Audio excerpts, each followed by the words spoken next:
Hello everyone, welcome to my live stream. My name is Denise Mika Hutchins and I'm broadcasting to you from Studio Mikarts.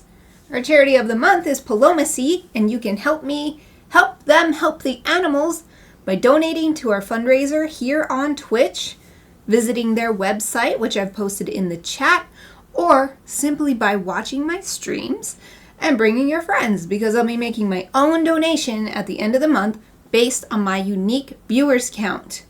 If you enjoy today's stream, please support my creative work by becoming a Twitch subscriber to remove ads and get cute emotes, joining my Patreon for illustrated postcards and prints in the mail, or sending me some creative fuel through Buy Me a Coffee.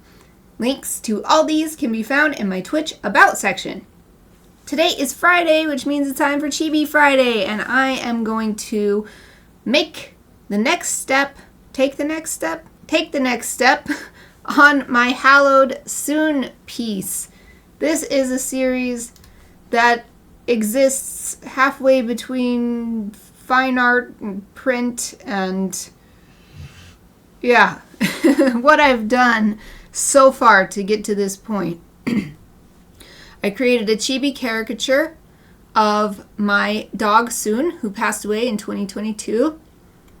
I used marker, ink, and colored pencil to create this drawing.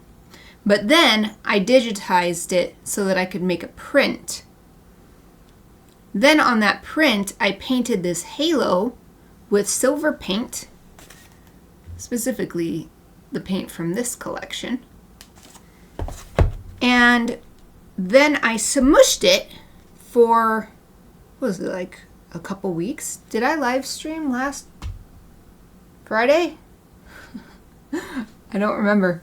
Well, it's been at least 1 week, maybe 2 weeks that it's been. Well, first I let it dry for a day or two and then I smushed it so that it would get as flat as possible, because painting makes the paper warp a bit, and that just happened. It doesn't matter how thick the paper is, it's just going to happen.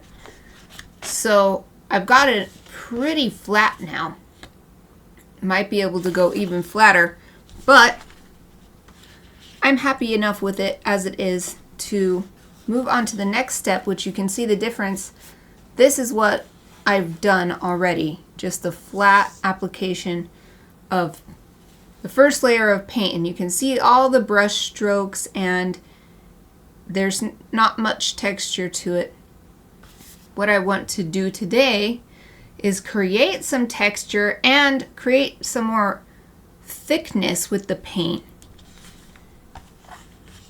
for a couple reasons. One, the way the brush strokes look is kind of random because they just have to go in a certain way in order to fit in the nooks and crannies. Also, some areas the paint, I don't even know if you can tell. Oh, you can tell at this angle, especially near the chibi drawing, the paint is thinner. And that's also just because that's the easiest way to actually make it get on there. If I try to put it on thick from the beginning, it'll be really easy to accidentally cover up the drawing. So, what I'm going to do today, and I have no idea how long this will take, but adding that next layer of paint, creating this impasto effect on the top, to thicken that silver and also give it a purposefully random looking texture instead of this. These ones are kind of random, but they don't look good to me. They look unfinished or unconsidered. This one is purposeful. So this is what the end result I want. And I think it looks good in all three versions. All three colors of metallic paint. I love this final look. So, look how cool that looks. I love just looking at this sample sheet that I made. Alright, I'm going to put this up here. And let's get my tools out. So, I've got my print. Oh, and this is a proper artist print. It has all my information printed on the back. So it even has which print number it is, but then I put hand modified. I spent a whole bunch of time figuring this out the other day. So it says hand modified, which means it's print number 1 and there'll be a print number 2, 3, 4, whatever. But hand modified means each one is unique.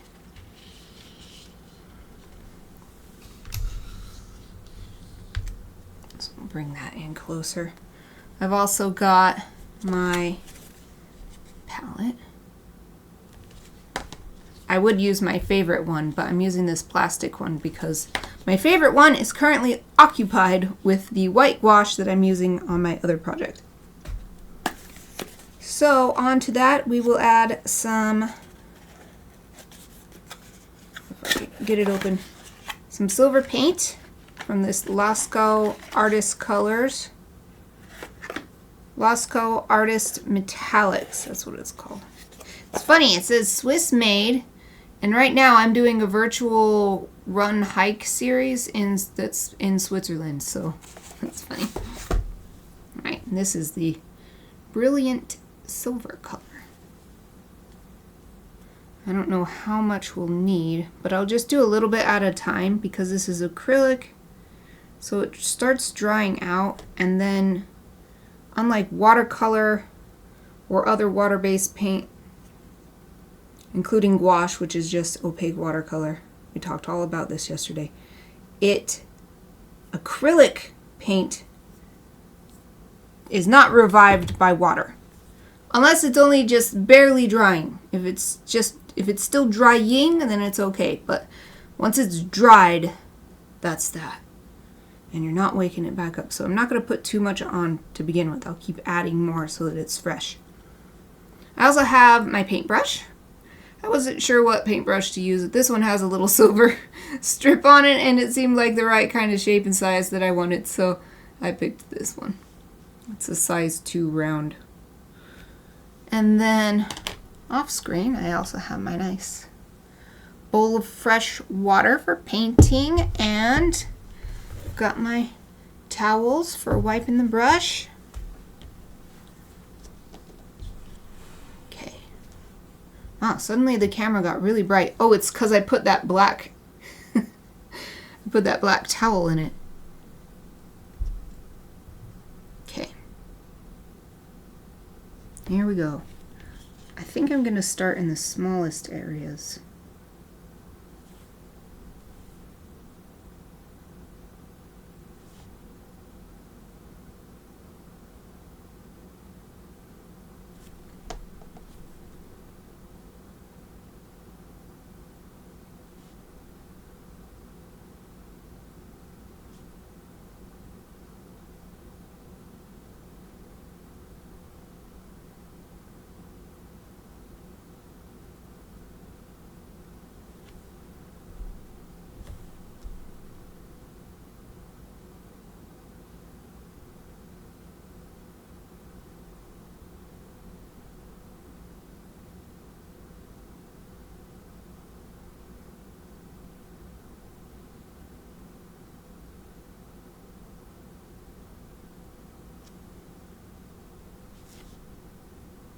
It's really tough because I don't want to paint over the printed lines, but it's kind of got to in some instances in order to get some paint in there.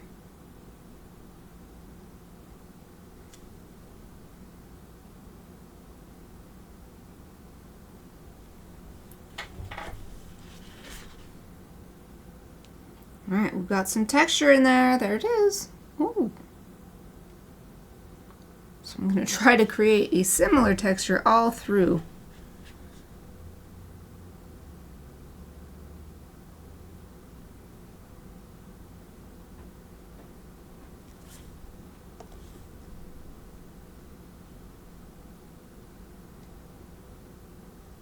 Another day of close work.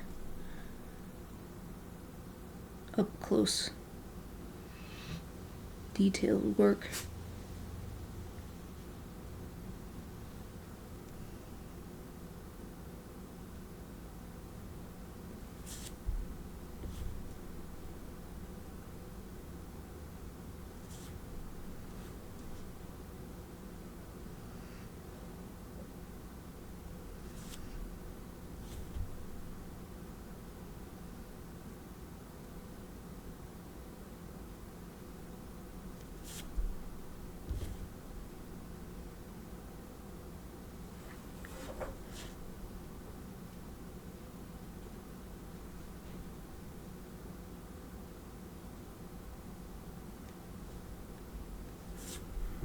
if this doesn't take me all stream, I'll start my next project. I actually have quite a list still left to tackle.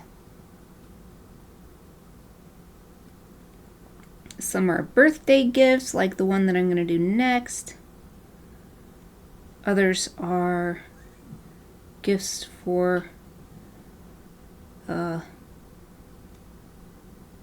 like my supporters, for being longtime supporters. And what else? I can't remember what else is on the list. Well, in any case, there's several projects after this, so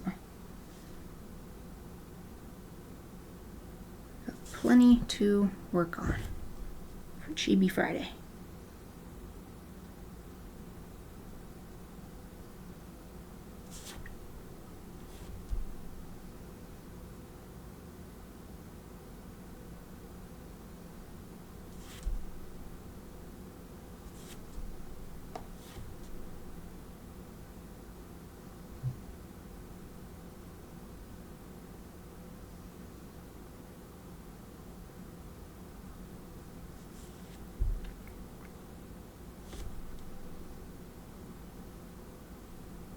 I wonder if it might be better if I bring the camera really, really close. This is as close as it gets with my current setup.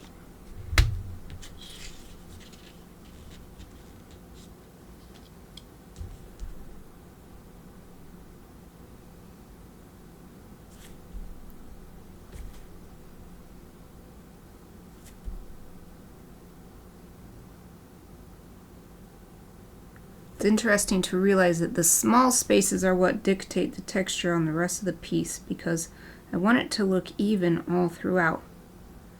But the small spaces just have logistical requirements in order to get the paint in there without going outside the boundaries that I have decided on. And in order to make it look even all around the halo, I need to follow that same technique even in these large areas where I could just put some really big blobs of paint with a bigger brush and get it done faster.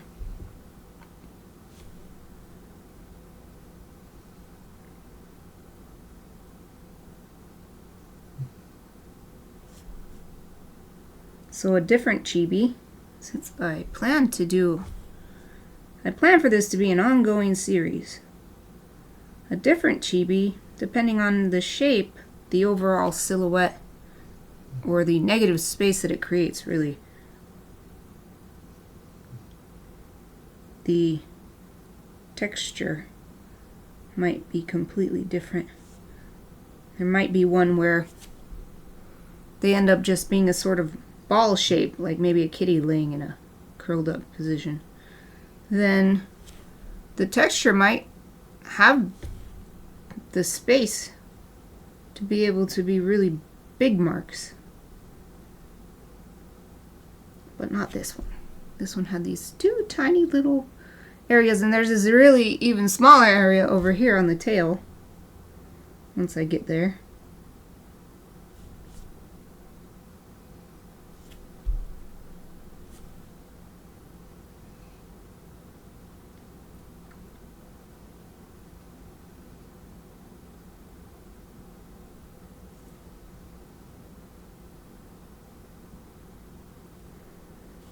Trying to be careful about the edges.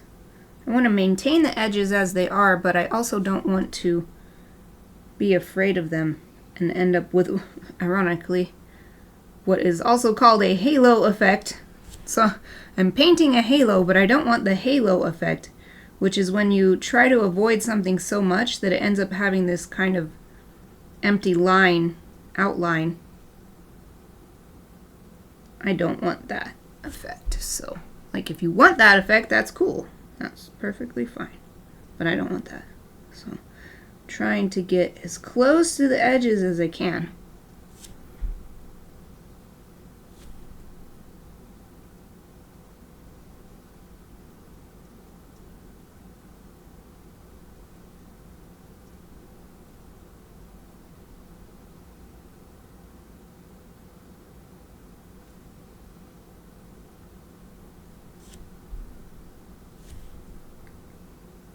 And I figure even if I go out, it's okay. It doesn't have to be perfect. Even all the art that we venerate these days, it's still not perfect.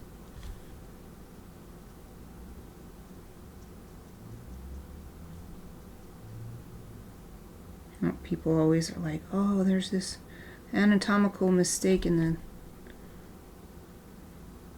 Statue of David or something. I can't remember what it is, but like, oh, can you see it? It's missing a muscle, or it has too many muscles, or I can't remember what it was, but there you go. That's an example.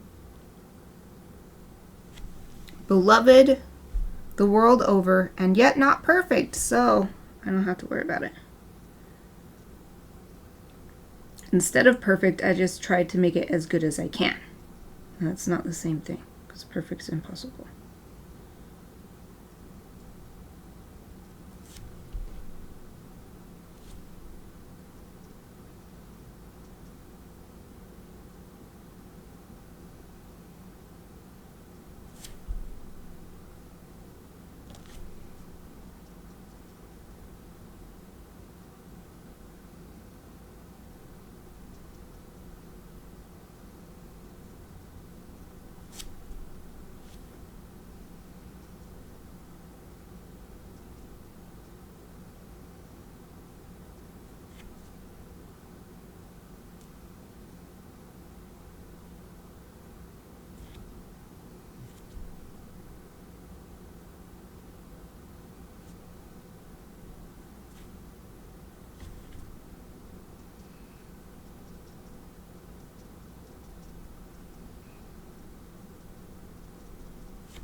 need some more paint.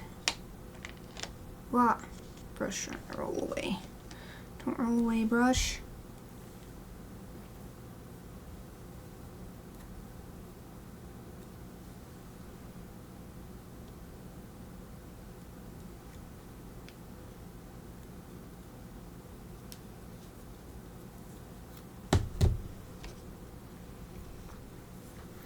I'm gonna refresh my brush as well because the paint might be drying on there too, and that makes the paint kind of viscous. I mean, it's already viscous, but it makes it very hard to make it go where I want because it's just wants to all glom together.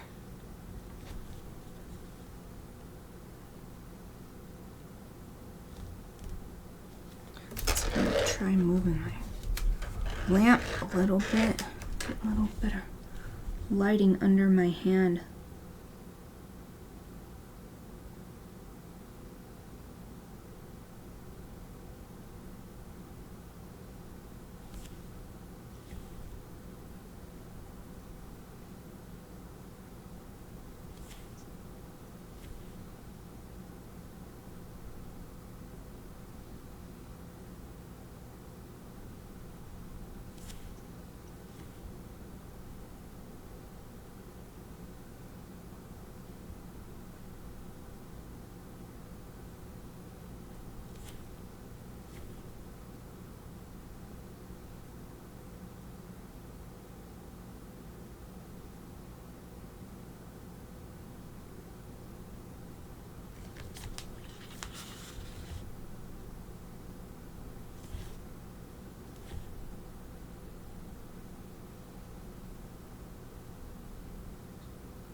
Not sure if you're hearing that, but Aoife's snoring in her sleep like she's having a dream.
I like how this makes a sort of, not exactly, but sort of hammered metal effect.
I'm wondering if next time actually would be better to purposefully leave a halo around the subject, because right here it is very hard to avoid that accidental halo anyway, because there's all these little teeny tiny hairs drawn.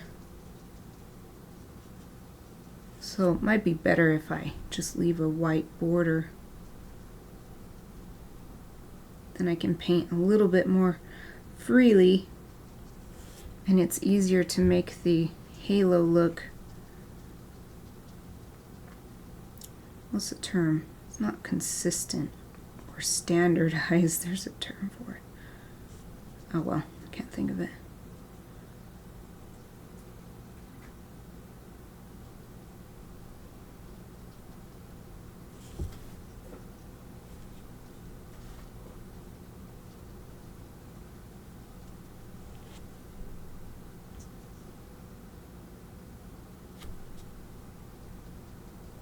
Uniform. That was the word I was trying to think of. Uniform. Make the halo uniform.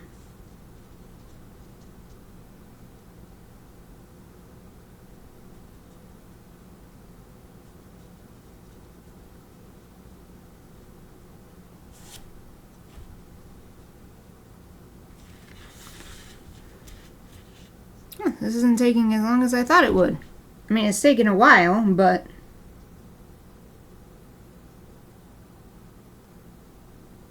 it's kind of hypnotizing doing this. I'm getting really sleepy. Doesn't help probably that I just ate a huge meal right before this. That's probably making me sleepy too.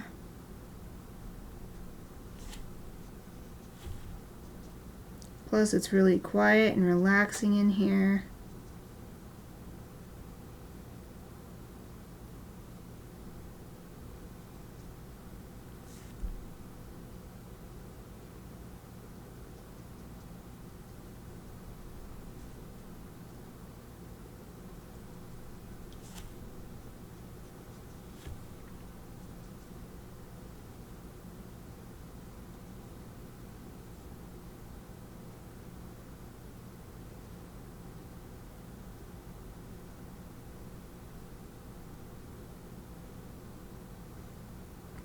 Keep going over the lines. Well, that's just how it's going to be. Once the paint's on, it's on.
Yeah, even with these couple layers of paint, I'm still seeing a halo effect, an unintentional one, around the edges where the paint just has to go on differently in order to fit in that space. So for future ones, I'll just go ahead and leave a border, a white outline, since it's happening anyway.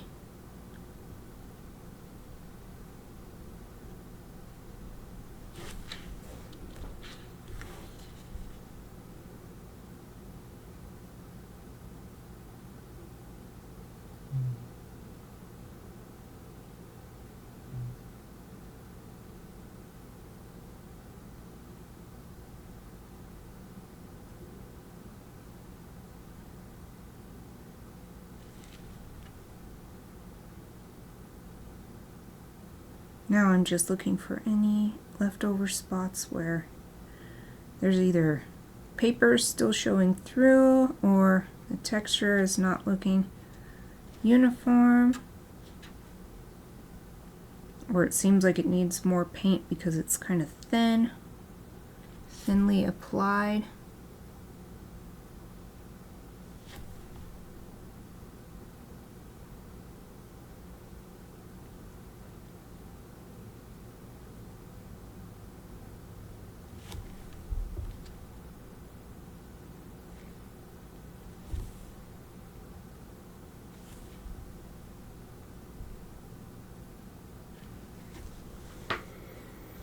This seems pretty good though. It's perfect timing. I got started a bit late, but it is the normal break time. So I could take my break and use it as an opportunity to clean this acrylic paint off of here before it dries on permanently. And then I can get my other project, my next project set up. So I do have an idea for this one, to the areas where a little too much paint came over the printed black lines. I want to see if I use probably just a fine liner pen, or maybe black ink from a bottle or something, but just see if I can bring it back. But I can't do that yet. I have to let it dry first.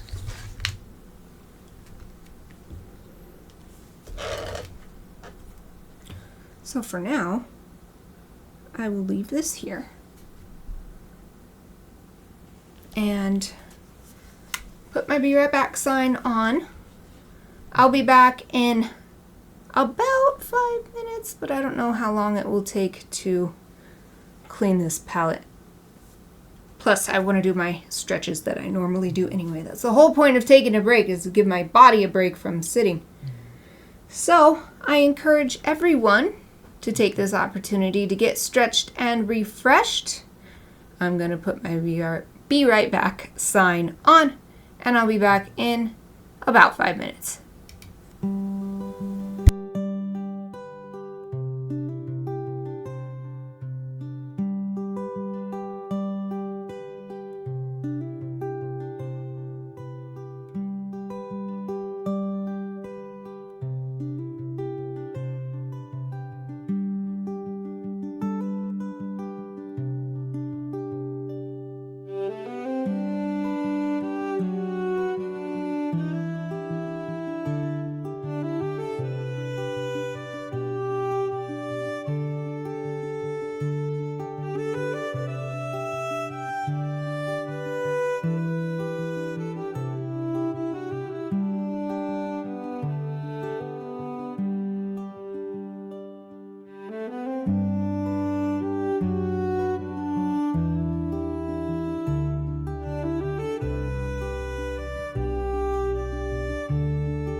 everyone, I'm back. I hope you had a great break. I got all that stuff cleaned up, put away, and I'll have one last look. It looks pretty good. I think that other than wanting to try bringing some of the ink back, see if it'll work on top of the acrylic. Other than that, this is done. Yay! So I'm gonna set it up here for now. We could probably try that later in the stream. That'll probably be enough time for it to dry. In the meantime, I'm gonna start my next project. I was about to go get I forgot, I used up all those pads of paper I was trying to use doing these Chibis. I might be able to use a different one. I can't decide what paper to use for my next project.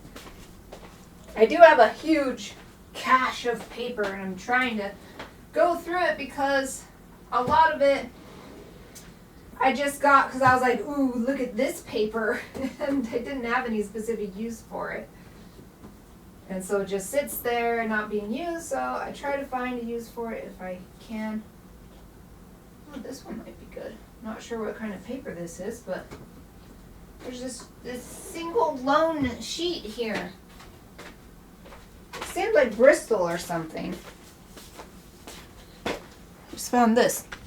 This might be perfect. Yay. Alright, I need this. Yeah, I remember I was using my tracing pad moving forward so that I don't have to erase. I could trace onto this. Okay, sweet. So I will get my sketchbook out.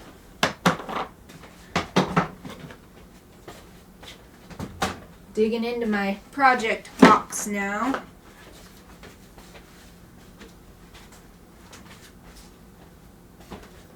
Yeah, a sketchbook.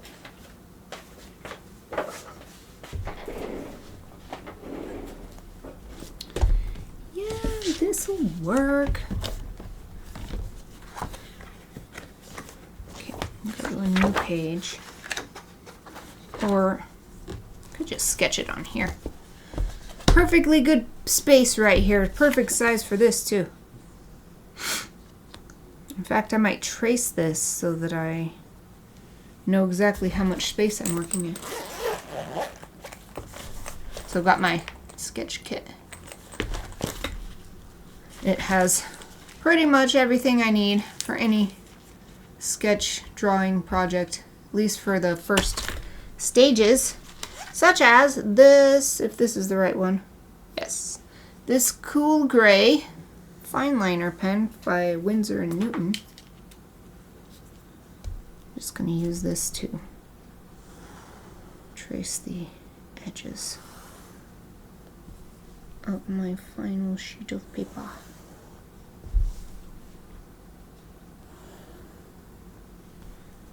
Just so I can visualize as I sketch how much space I'm trying to work to filling. Okay, hold on. These papers are trying to fall, so I'm going to take my awesome book weight.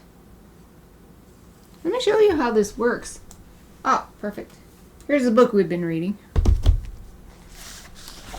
So you put it like this, and it helps keep your book open. This book is really tight binding though, but there. And it keeps your book open. So it's especially good for studying. Something where you're going to be on the same page for a while. But I also find it's useful for keeping my, let's see, I can show you if I move the camera up. So here's my pages. Let me put this book back over here on this other desk. So I've got my drawing and my circles behind it, and here's the paper that I'm going to end up working on. And they try to fall down because my desk is at an angle. I use this and just set this right here, and they won't slide down. So it's useful for that too. It's the Kokuyo brand book weight. It's kind of expensive, but it's because it's a big heavy chunk of metal, so I thought it was worth it. I bought two. Okay, Now I need to get the reference images open. I think this one. I'm getting them on my secondary monitor so I can see them. Okay, I need to rearrange my OBS so that I can see how the stream's going, but also see my reference. There we go. So I've got to decide which. This one is super cute. This one's cute too. Oh, this one's cute too. So what I'm going to start is a caricature of my friend's dog. The dog's name is Shorsey. Oh, you know what? My friend wanted to know when I was going to start so that he could catch the stream. So let me message him real quick.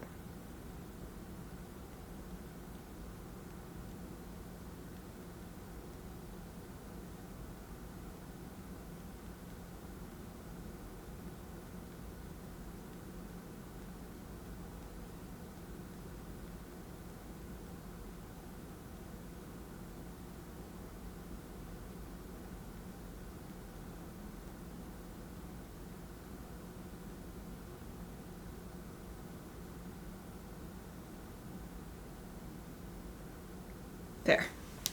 Sent him a message. So he might join us. Okay. Actually, this second reference I have would be perfect for the format because it's up and down. It's Shorsey, some beach or someplace sandy. Or maybe rocky? Either way.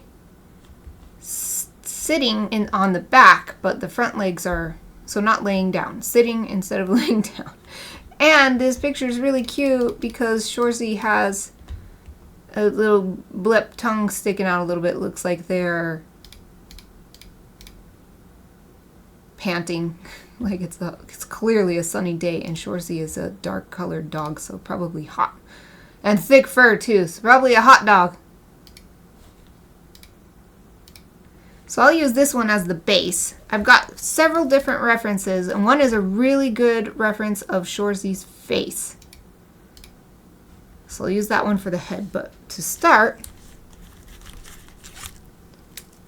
can get the main structure of the body and the head. I'm turning my sketchbook upside down because I'm left-handed, so my hand can rest here instead of on this like sharp, annoying, sometimes painful edge. So that's why I just flip my sketchbook upside down. The joys of being left-handed. It doesn't really matter though, because if this was on this side for a right-handed person, they'd have the same issue. Okay, so first thing is always the head for my chibis. That's the last thing if you follow Hogarth's, what's his first name? Anyway, Hogarth's dynamic drawing series, which I try to when I'm doing a full body, not chibified thing, which is very rare for a human being. It's very rare for me to draw a human being that's not a chibi. That's what I'm trying to say.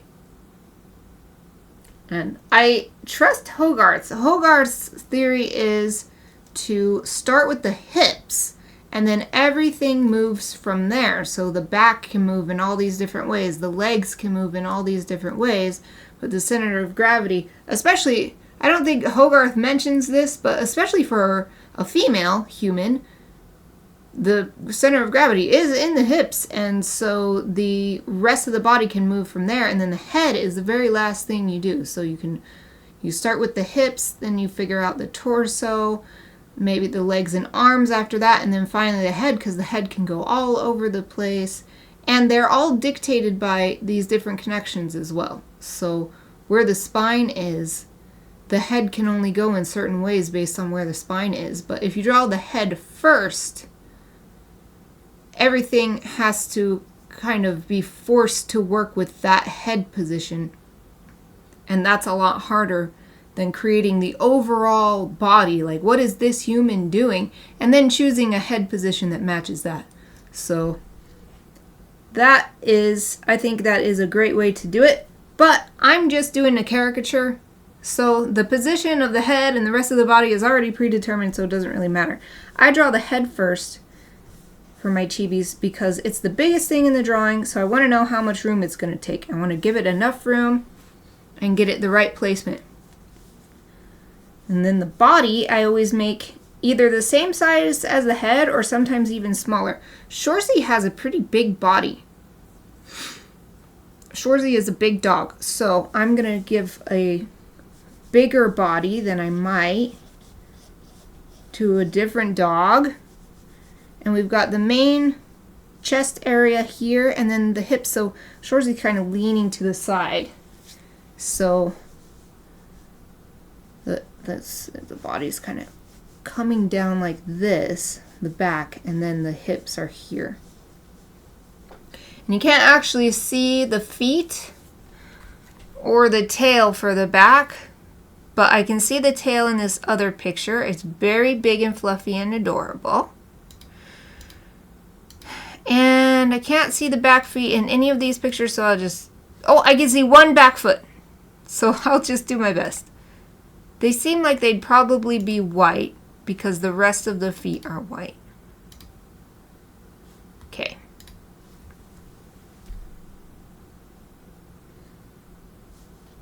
Okay, so then we've got the tail. Since I'm making it up, I'm just gonna make a cute tail. I mean, I'm making it up for this photo because I can't see, it's cut off on this photo.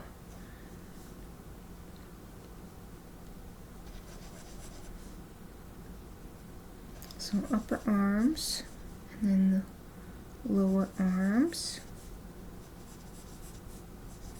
And they taper smaller and smaller because they're chibi. And the wrists. This one actually kind of goes out this way. And then we've got the paw.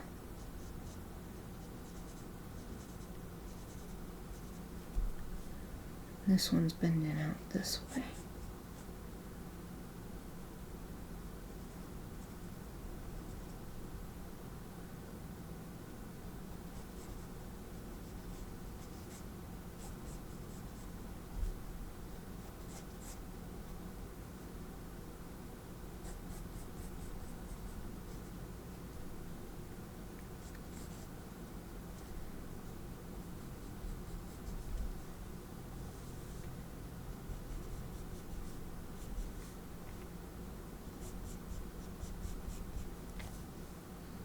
And the back feet, and it's the belly.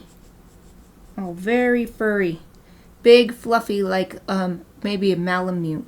Not sure, but definitely that type of fur. So here I'm just going to make up a paw for the back.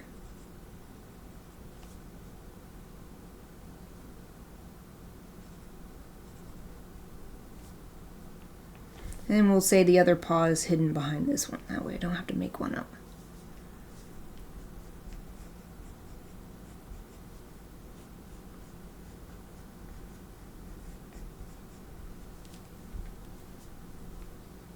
Yay!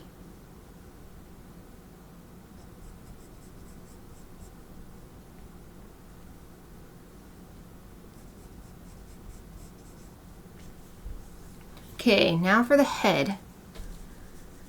Just got the muzzle, the nose ends down here. Of course, we're doing way different proportions because we're going to make it chibi.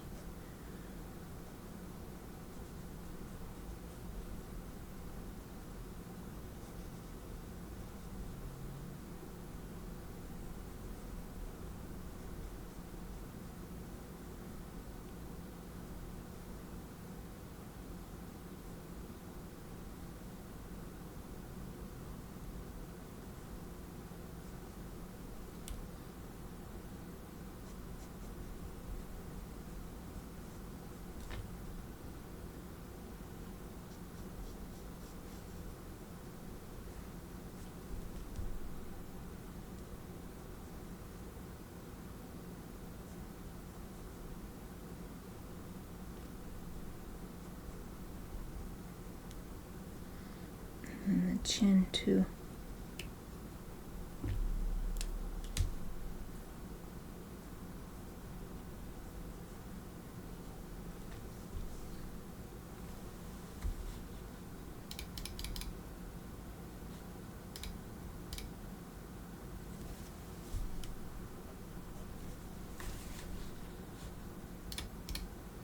Looking at some of the other references.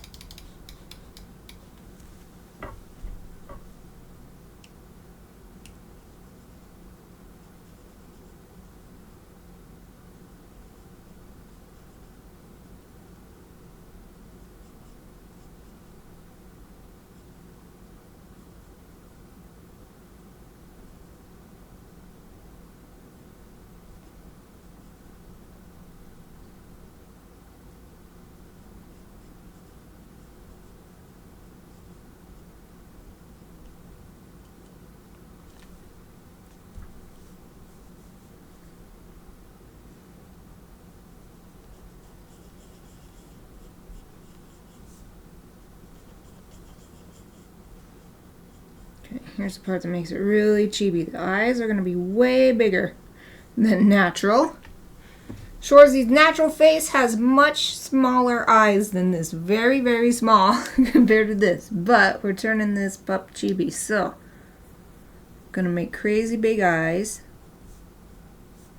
And lower on the face as well. Basically, we're going for baby human proportions. That's what makes chibis look cute.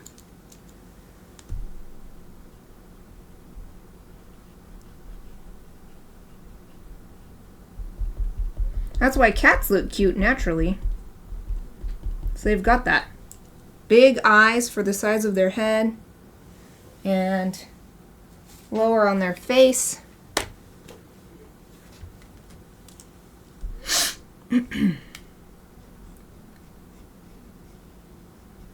Okay. But I do want to capture the shape. So Shorsey's eyes come up really sharp at the corners.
Zooming way in.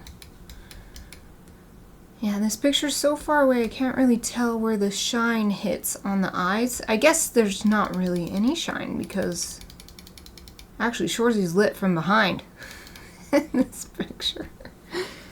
So I'll just make some up at the end because it's just not a chibi if it doesn't have the sparkle. That bright, shiny, white sparkle.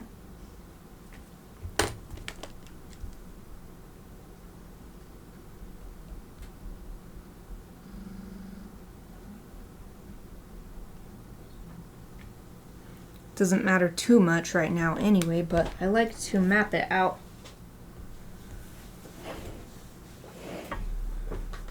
Sometimes, not every time, but sometimes I like to map it out.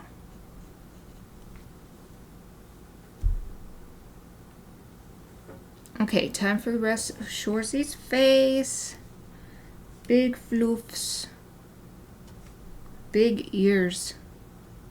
So starting right about over the pupil and coming down on the side of the head, like about here.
Alright, then we got the fuzzies inside of the ears. Shorsey seems to have very fuzzy insides of the ears, which makes sense for a cold weather type dog.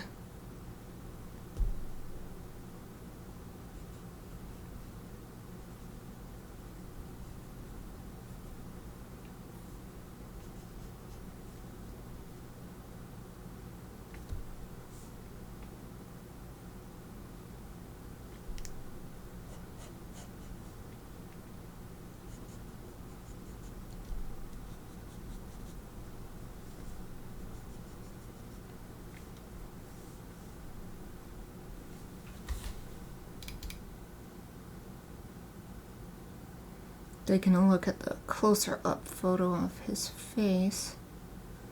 Yeah, he's got really long spiky hair everywhere. Kind of bristly.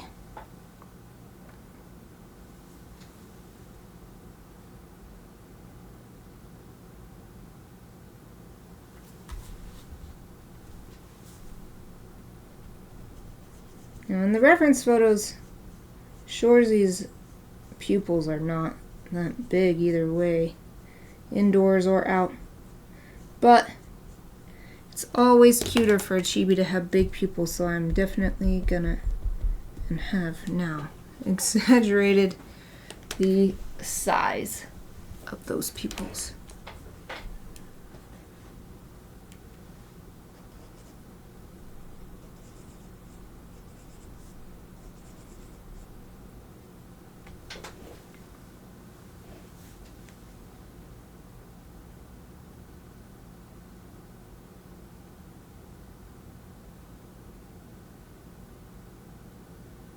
Okay, I think that's good.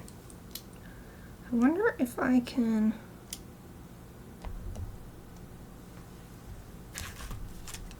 if I'll be able to trace this just like this, or if it would be better if I went over it one more time.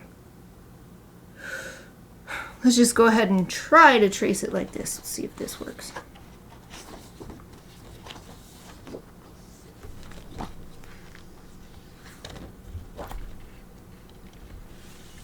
I'm going to pull this out, and then I'll tape it back in when I'm done.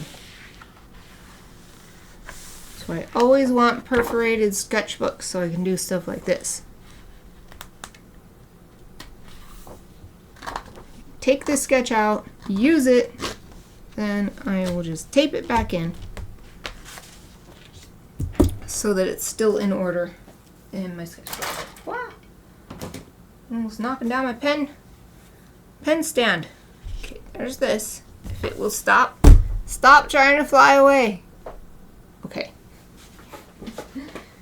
Now, getting my bright pad.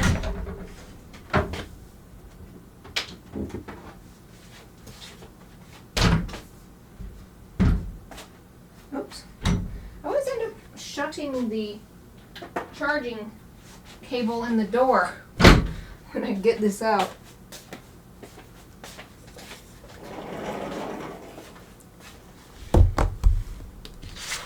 So first, let's just clip this in. I'll clip it this way so that, for one, there's more extra space at the bottom of here.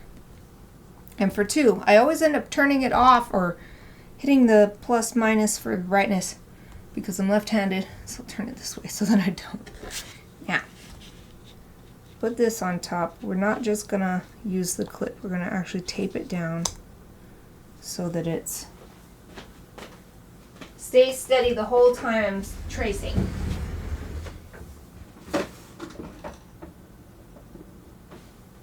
So for that, I'll just use a little bit of artist tape, which is perfect. There's already another piece that I used from something else. And then I put it back on here. Perfect. Perfecto. Let's turn this on so that I can center this how I want it.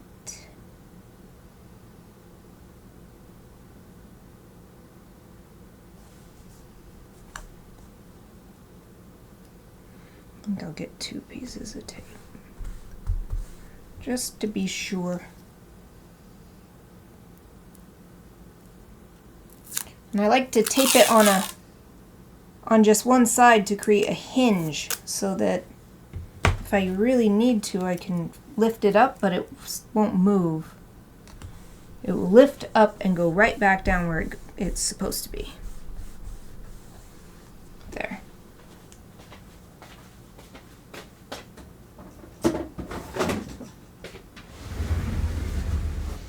Alright, before I turn all my lights off and close my curtains so that I can really see this super well, I'm going to have some of my tea and then put some chapstick on.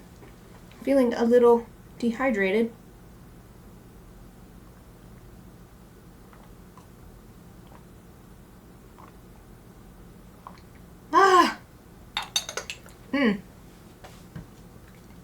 Pumpkin spice tea.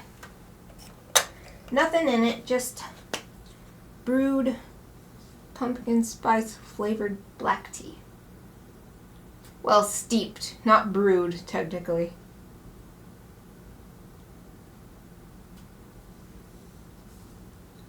Okay, got some nice lip balm on. Time to close the curtains and turn all the other lights off.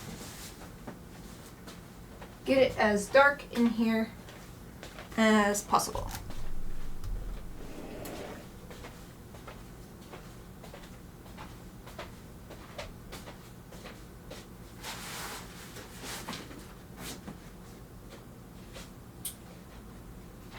Okay, that's all the lights except some little decorative ones, my monitors, the light on the IFA puppy cam. Okay.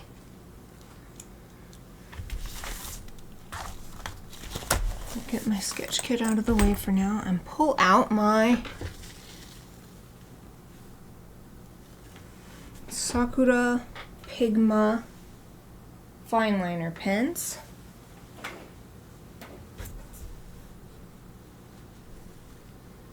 So what size do I want to use for this? I think I just want to use a small one and then we'll add more later. So I'm just going to use the 01 size.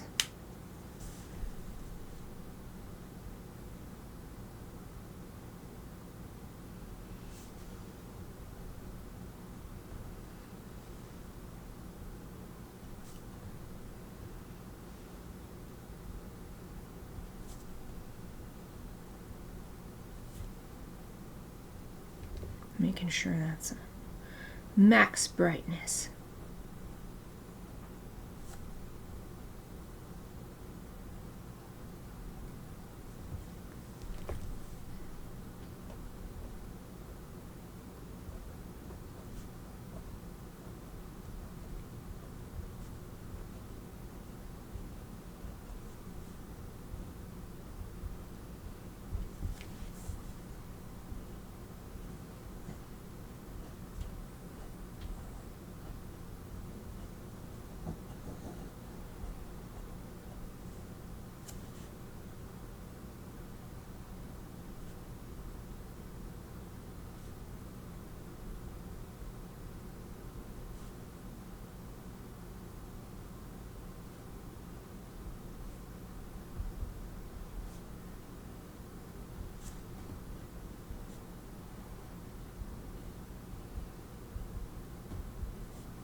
thing. My little book. Wait.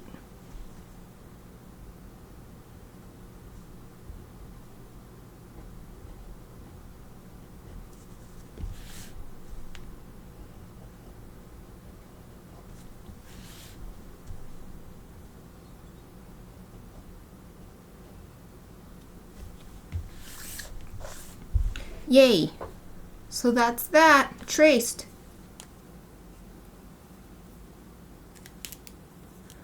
So now I'm going to turn all the lights back on.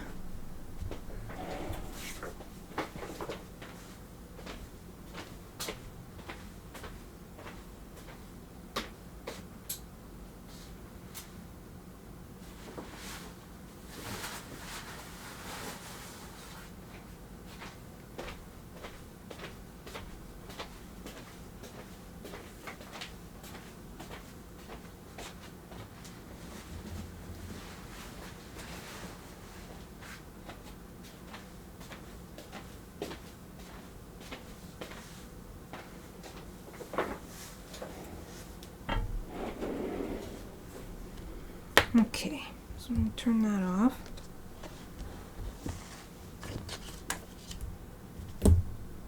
This really wants to fly off my desk. Keeps trying. There. Okay, where's my art clipboard?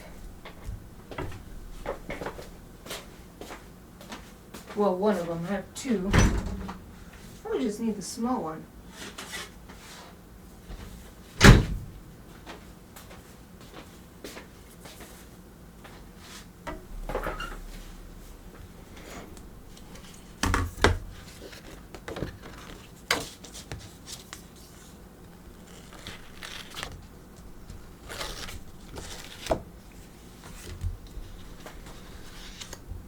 Just realized I want to write what this is so that in the future when I look at this page in my sketchbook,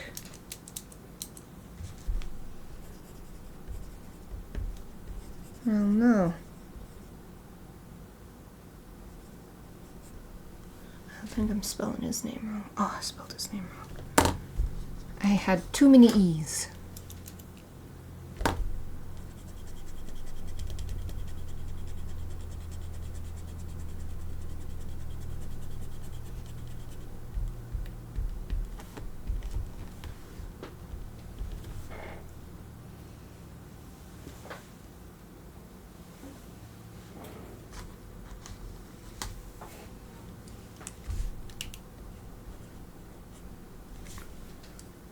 Oh, reminds me, I want to update my stream title. Since I ended up having time to work on 2 projects, I want that to be reflected in the title for the recording later. Plus Shorsey Part 1.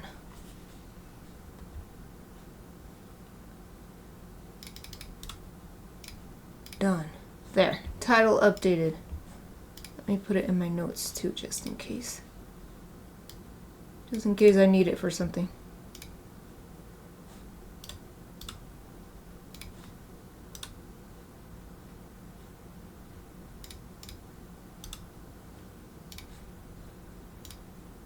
Okay, sweet.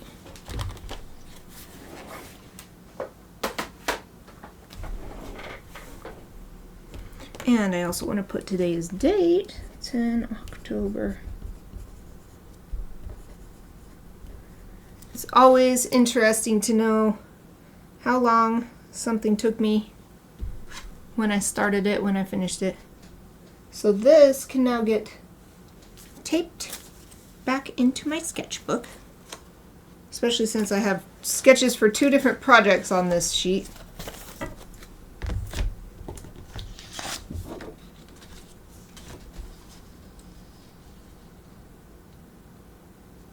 Oops, that's the wrong way. This way. There we go. And I'll just use the same tape that I taped this final sheet down with.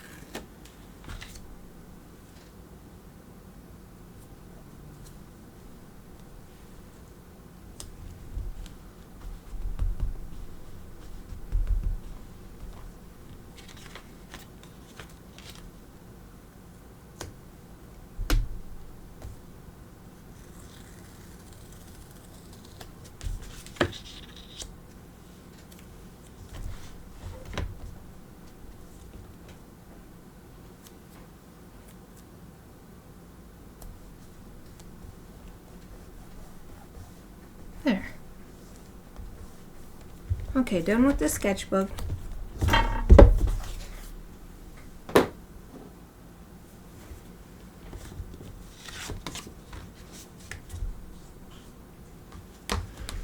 Now, I have a couple choices about what to do next.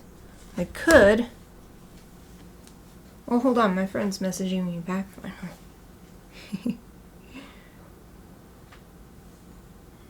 Oh, he wants a link to my Twitch.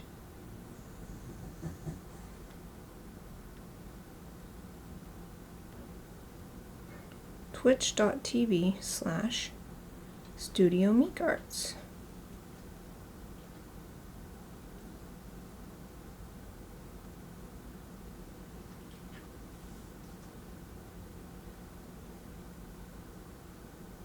That should be it. It's not showing the right preview image, so hopefully that's gonna send him to the right place. So the couple of options I have for how to proceed from this point is add more ink now. Whoa, trying to fix my camera. It looks kind of sideways. There we go.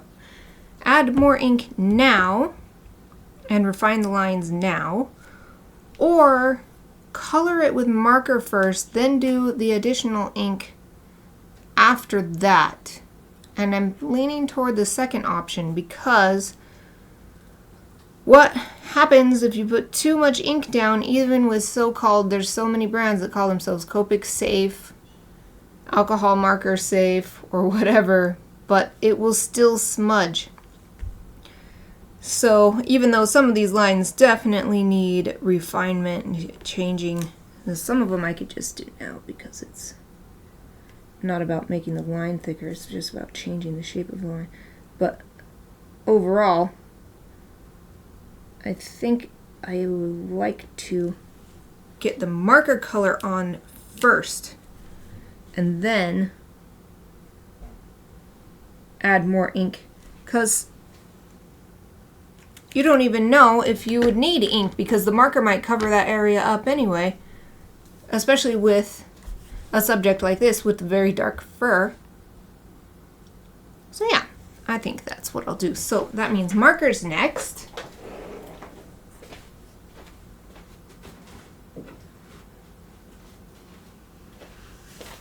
So I've got my swatch book, Copic marker swatch book. And just like with watercolor, it's easier to start from the lightest color and then work down to the darkest color. So Shorsey's lightest color is a kind of cream tannish white.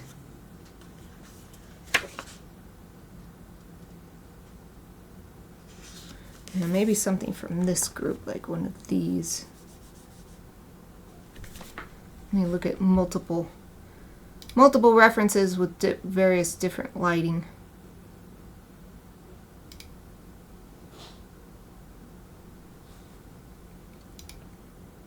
The indoor one especially has a warmer tint.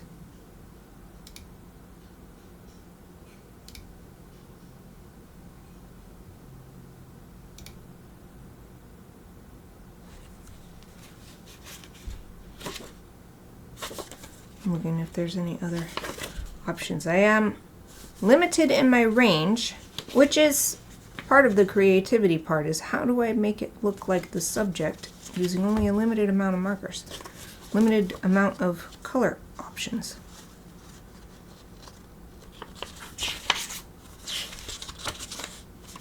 Yeah, I think one of these is going to be best. And there is warm gray. This is what warm gray looks like, this bottom section. But it really does look like cream colored fur in a couple of these pictures. Really light, close to white, but... Oh, here's another option. This one's tending a bit toward pink, though.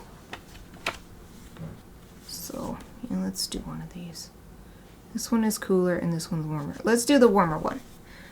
When I'm depicting living beings like animals and stuff, I like to choose warmer if I'm not sure, because warmth equates to life. You know, when we're alive, we're warm. So I choose a warm color too. So this one's E41.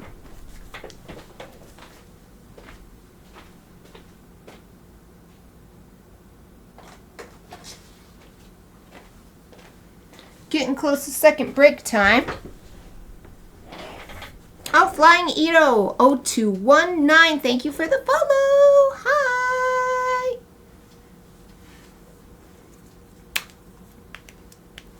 Okay. So this color actually underpins all of the coat. All of Shorsey's coat has a little bit of this color. Probably because Shorsey looks like a double or even triple coated dog. So I'm going to color the whole coat with this color. I'm going to start from the top and work our way down. Maybe I'll move this in a little closer so you can see better what I'm doing too. There.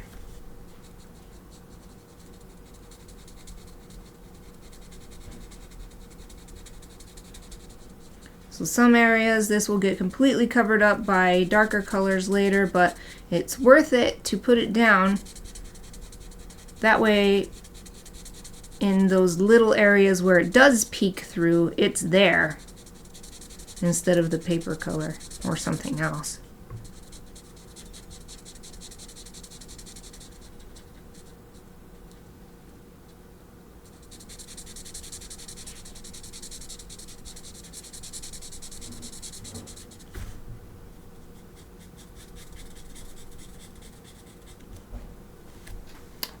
Oh, you're Shorsey's owner.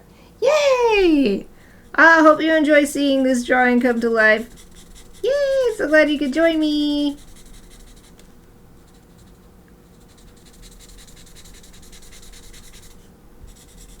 I've got several reference images that I'm working from.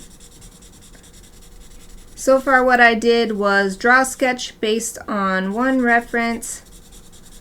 Then I traced that onto this page and I used the Sakura Pigma pens for that. And now I'm using the Copic markers to add the main color.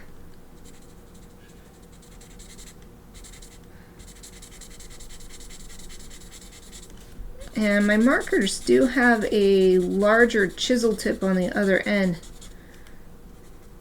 But I'm going to do the whole thing using the smaller bullet tip for two reasons. One, I found that the ink doesn't flow as well through, it doesn't flow evenly through each tip, so sometimes one will flow more freely and the color will look different because way more pigment comes out. So then you end up with patches that are much darker or just look different based on which tip you use, so I'm not going to do that. Plus, doing it this way, since Shorsey is so fluffy, this helps add to that fluffy texture right away with the very first layer.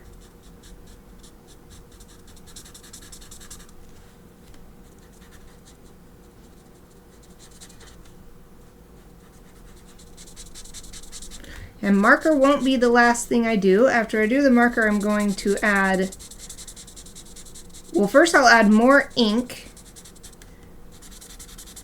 to finalize the ink lines and add anything or adjust anything that seems like it needs it.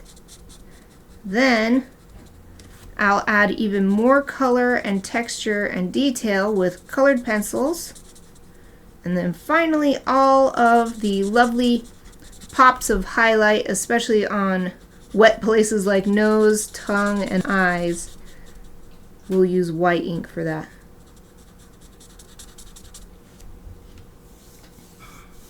Aw, he's only 3 years old. Wow, happy birthday.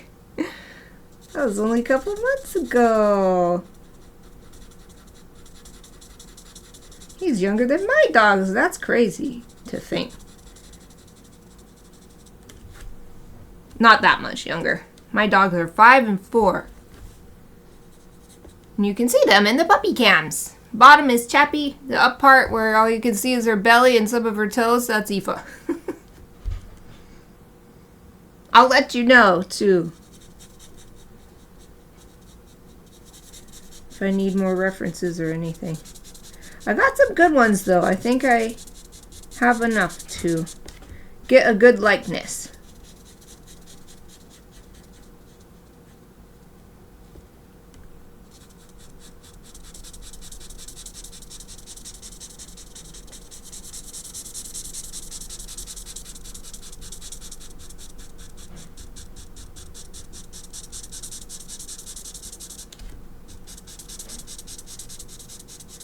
We're at break time, but I'm going to finish this first. So we'll take a break a few minutes late.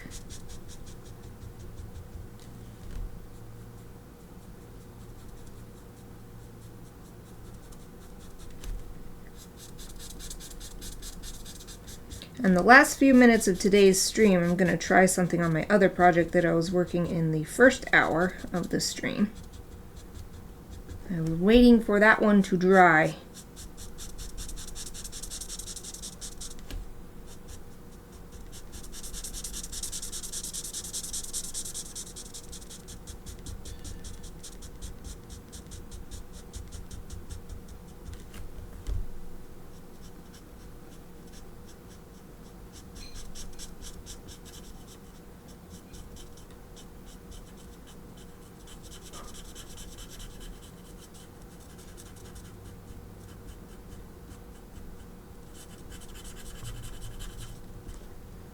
Okay, first layer of fur color complete.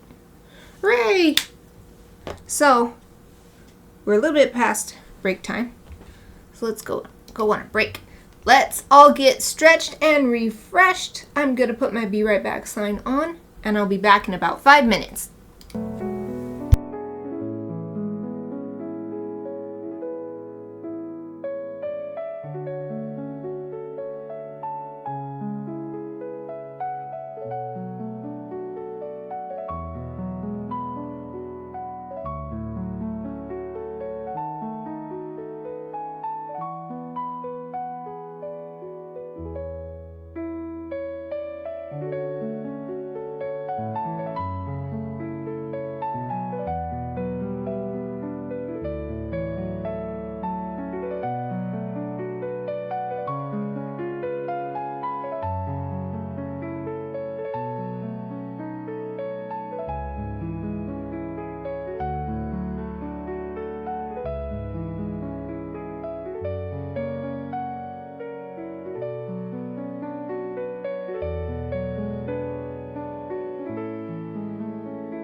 Hello everyone, I'm back. I hope you had a great break. I'm all stretched and refreshed, ready to get back to work. Let's see what the next color should be. Either shadow color or shadow color for the fur, or maybe the eye color. Eye color is definitely probably the next lightest. It almost seems the same color as the blue. Flying Ito, if you're there, what color would you say Shorsey's eyes are? So maybe light blue? It almost seems like the same cream color as the fur. Zooming in, trying to see. There's a different one. Maybe it's green.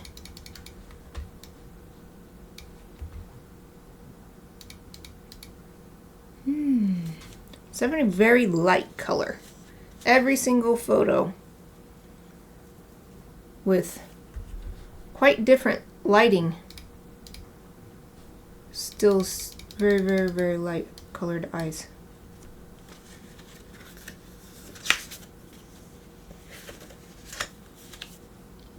This one picture, they look more like ice blue. The other pictures look even the same cream color as the fur.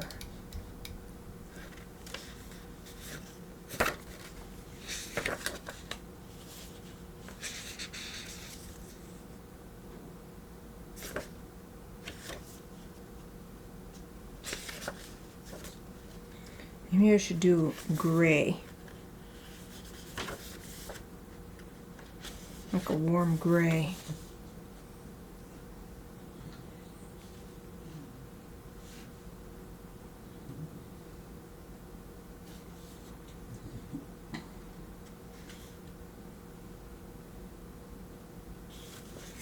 What light green do I have? There's a really, really light one. I'd want to verify first.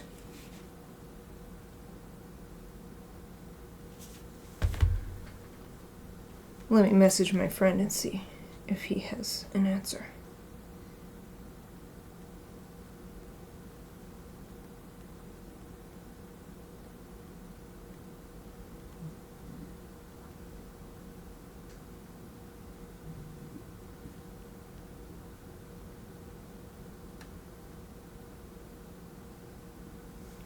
Boom, message sent. Alright, in the meantime, there's other things we can color. Pink of the tongue for one. That's another relatively light color compared to the black fur.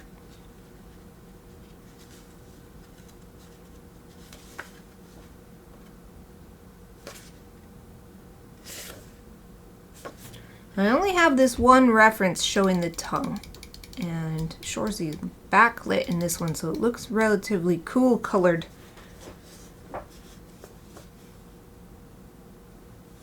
So maybe I'll go with something like this. RV32.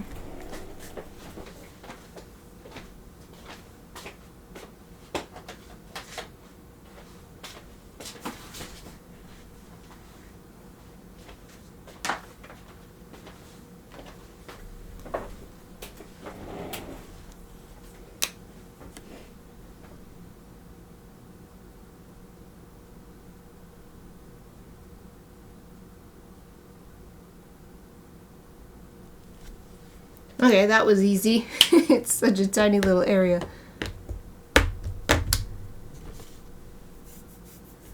Okay.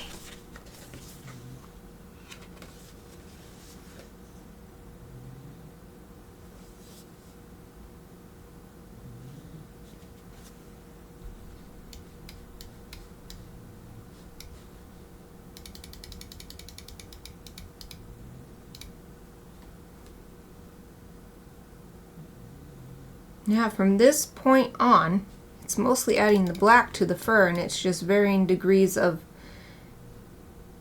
intermixedness. of the fur being patches of black, patches of cream, and mixed patches to varying degrees.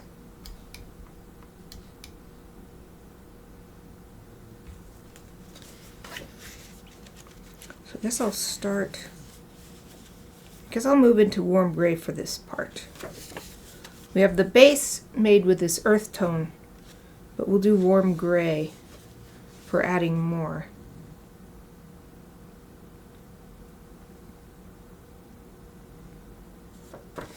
So what's a good next color?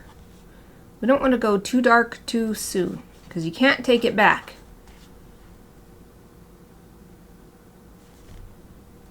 This one seems very similar. Is W3 enough?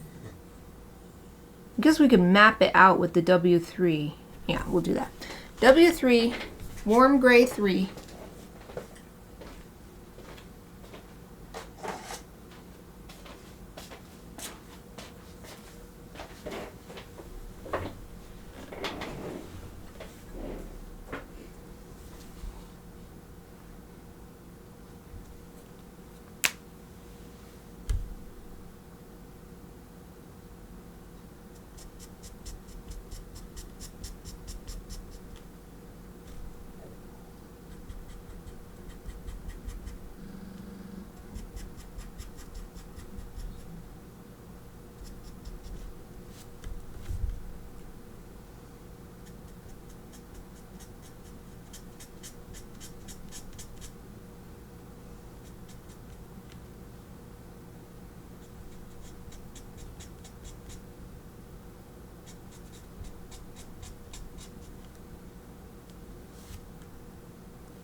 Of course, I have to adjust the pattern a little bit based on the changed proportions for the chibi. So it's not going to be 100% accurate, but I'll get as close as I can.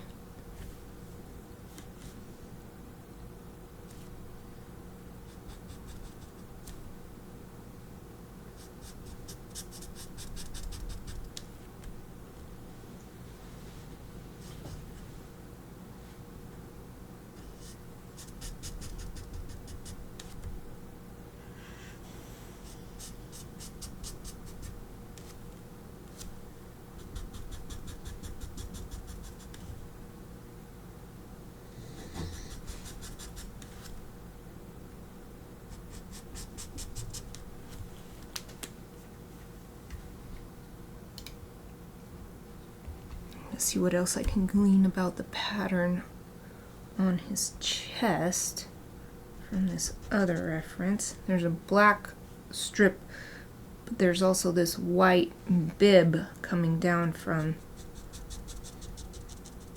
his chin. So I'm going to get that in there.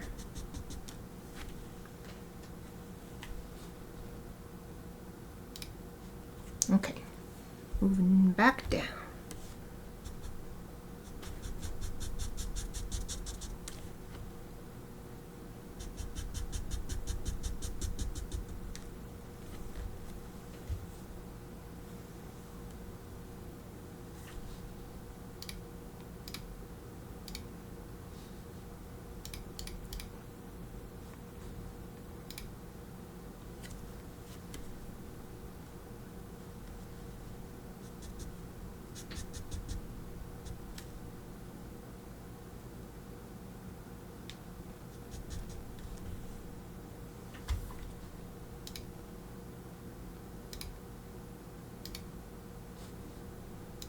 Now I'm looking at his tail.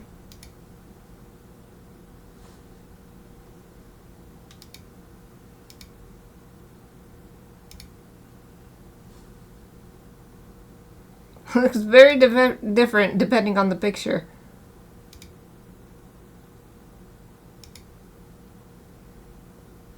Definitely the tip looks black.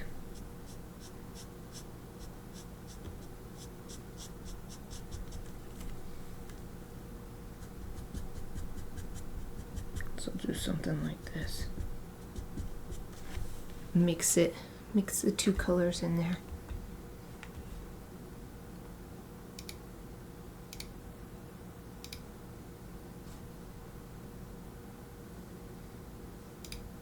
And got this little mustache right here. So many dogs have this. This little mustache right there. I mean, their whole face, their whole body is a big mustache, but as far as the pattern goes, it looks like a human mustache.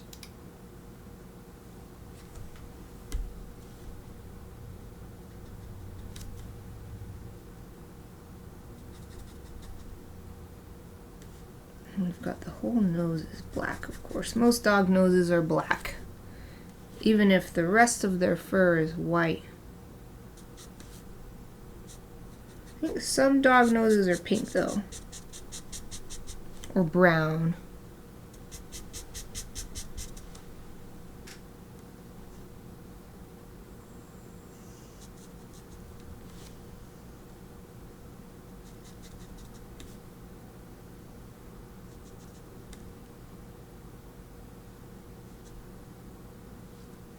And here's that white bib coming down like a beard.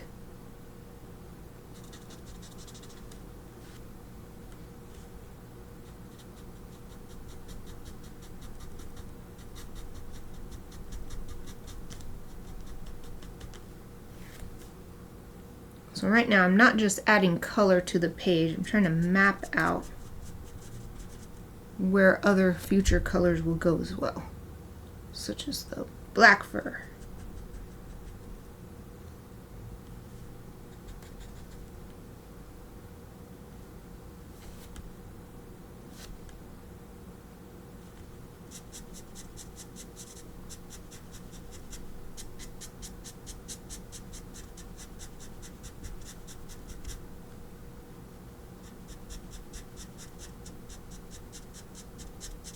In about 10 minutes, I'm going to switch back to my other project and see if adding black ink to it helps refine the lines.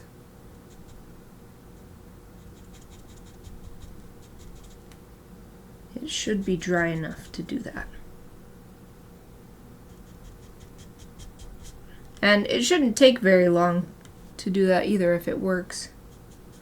So then I'll come back to this after I'm done.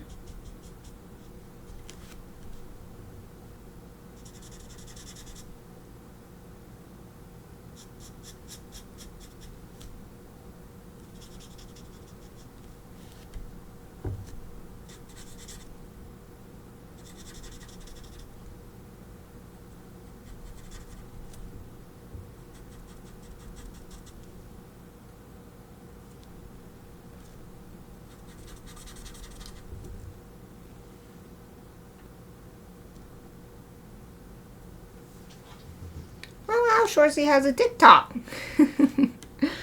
That's cute. Oh, and now I know Shorsey's a husky. Oh, and now I know Shorsey is a girl too. Didn't know. Wasn't sure.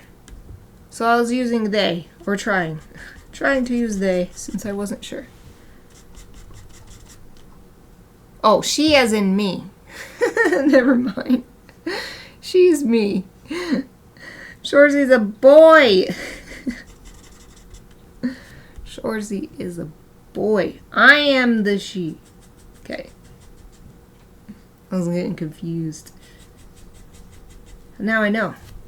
Shorsey is a husky boy. Husky boy. Sometimes I wish I was a dog, though.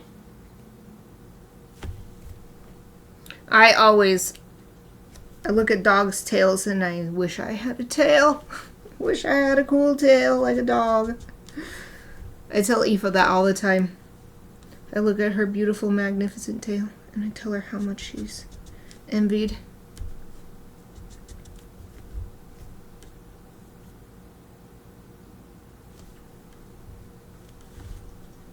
Alright, so the dark fur connects here.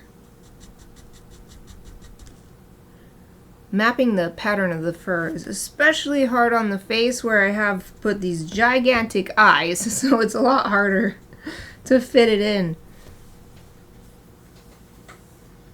Oh, you're at the dog park now. That's so wonderful. Hope you're having a great time. My pups are too reactive to go to the dog park, so we just take them on walks.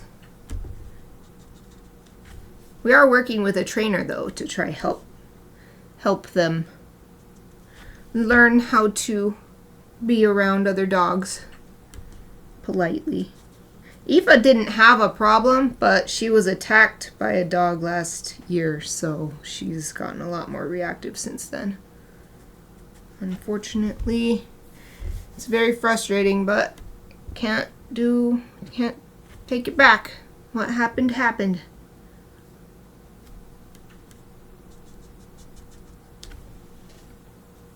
Okay, we also have some areas where it's darker, not because the fur color is different, but because of the way the fur is falling and the light is hitting or not hitting. So I'm adding some touches for shading as well.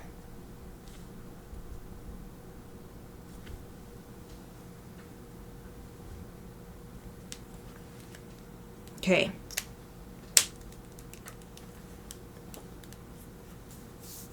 Yep, we don't want to put them into any situation that's too much for them or for someone else. But we have a great time. We just got our fence redone, so we can play in the backyard and the pups can run around in the backyard and stuff again. They haven't been able to do that since last year. His markings are Agouti, Wolf Sable, Togo. Who's Togo? Am I missing something? Is that a cultural reference that I don't know? There's lots of those. Lots of cultural references that I don't get. You'd get 2 more dogs? Yeah, we have 2 pups, 2 pigeons, and 1 kitty cat. 2 pups is what we can handle. So me and my husband, we can each walk 1. That way it's nice and balanced.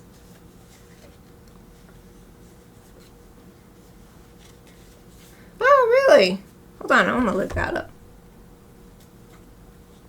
It's probably on Disney Plus, huh?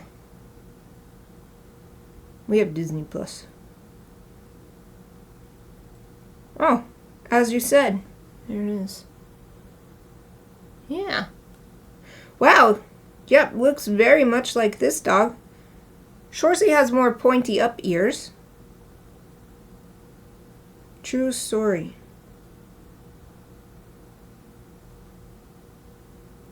I just can't look at Willem Dafoe and not see the Green Goblin, though.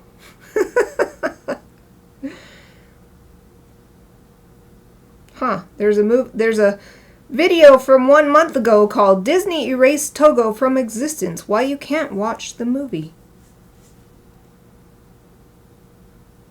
Oh. From last year, Disney Plus removes multiple originals, including Togo and A Small Light. Interesting. This is a 2019 film, according to Wikipedia.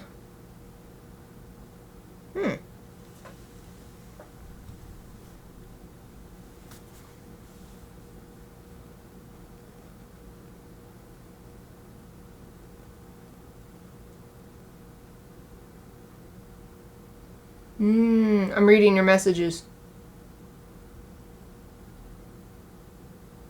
Oh,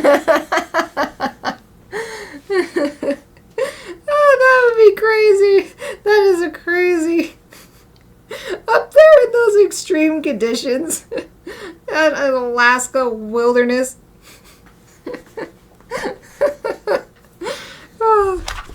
Now, if I watch that movie, I won't be able to not see that. I'll just be waiting for it, too. Oh, while I have you, what color would you say Shorsey's eyes are? I can't decide. These reference photos that I have, depending on the lighting, they look different.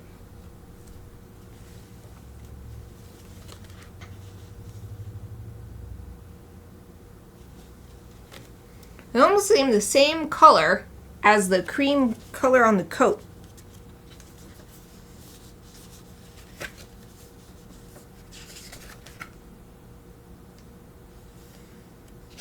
Alright, what color do I want to do next? Just go to the next warm gray, I guess, and keep working darker and darker.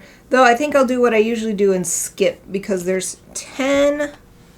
No, there's technically 11 warm grays that I have, because there's a warm gray 0. I started with 3, so I'm going to skip to 5. It goes 2 steps darker.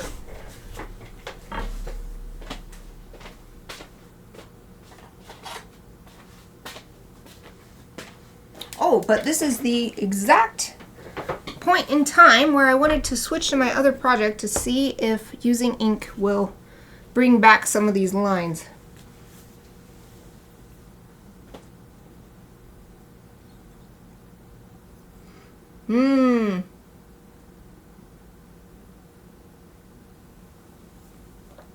Wow.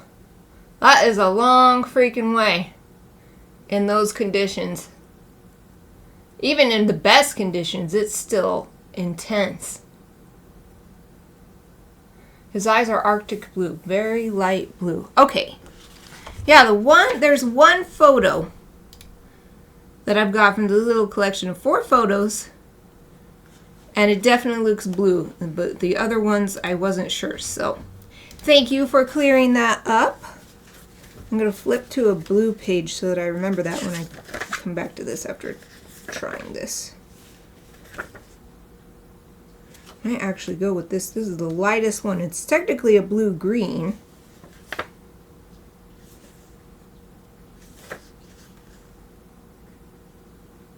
Okay, I'll think about it in a second. I'm going to switch projects real quick.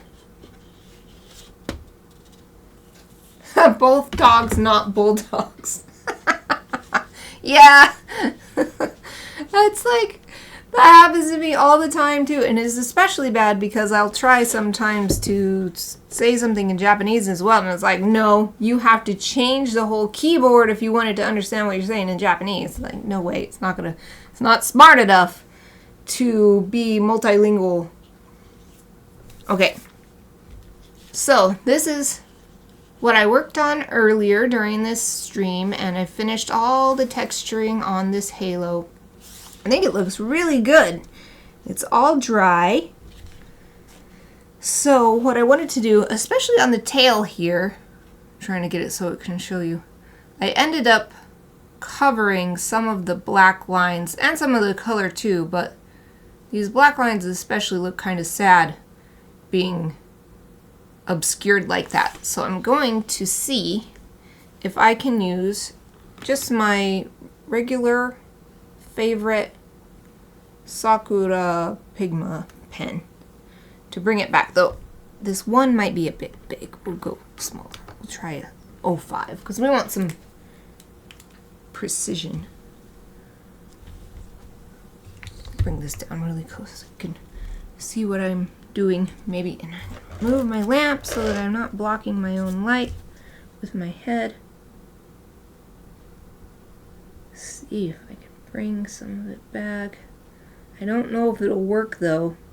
This is metallic acrylic paint. It's definitely making a difference, so I'm just going to keep going. You can still see the paint through it, but it still helps bring the line back a bit.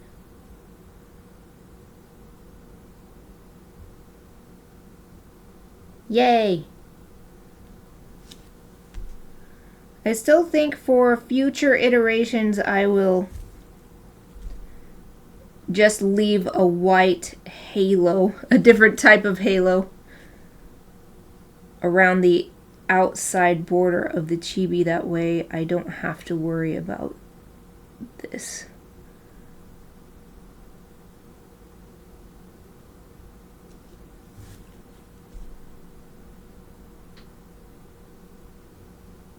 I'm glad it's working though. So the tail was looking sad. Now it looks more proud. It's got this little proud tail. Oh, time to leave dog park. Yep, I will be streaming, well, anytime I stream on Friday, it's Chibi Friday, so I'll be working on your piece until it's done. So just pop in on Fridays. It's the same stream time each time. Though the last couple weeks in October, I won't be streaming because I have some other, I'm going to be vending my artist's wares at the Halloween vegan market, and then Halloween itself is on a Friday, so I kind of want to take the day off and just enjoy the holiday. But at the very least, next Friday, I'll be back to work.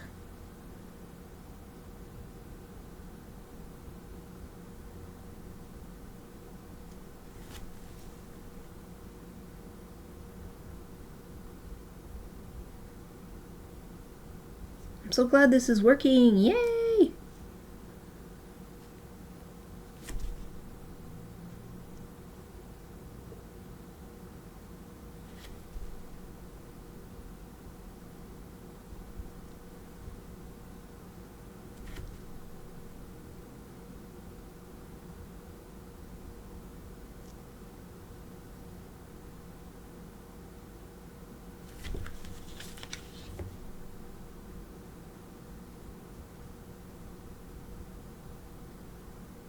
I also wasn't sure if this would work, not just questioning whether the ink would be able to cover up the paint, but I also didn't know if it would look alright with the printed ink, since it's a different kind of ink. But it seemed to look fine, so it's all working out. You'll never know until you try it out, so it was worth it.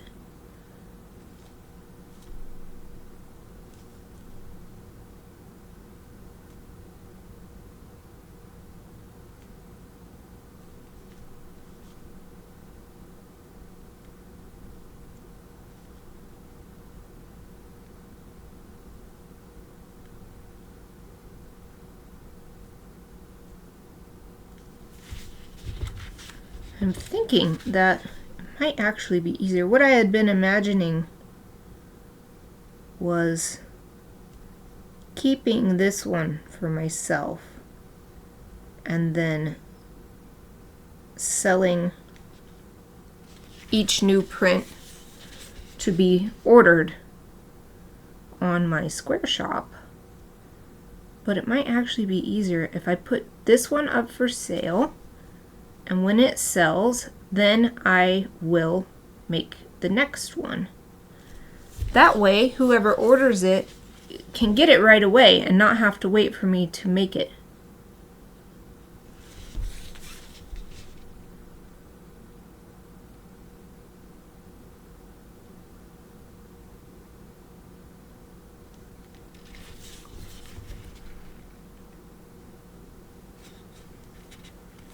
Oh, sorry, I'm not even drawing so that you can see what I'm doing. Completely off frame. Something I've realized with the,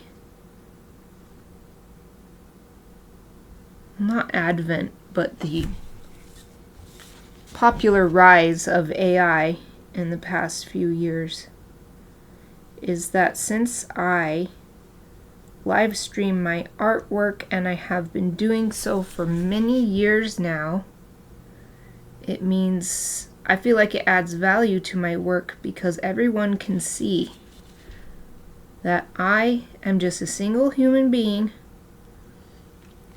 putting all this effort in, using my skills, growing them with every piece, and I'm not taking any shortcuts. I feel like that adds value to my work. Now that it's so easy for anyone to just generate 1,000 different images, I can only generate a few different images given the time frame. And I do so with lots of care and consideration. At least that's what I hope. I hope that it brings value to my work.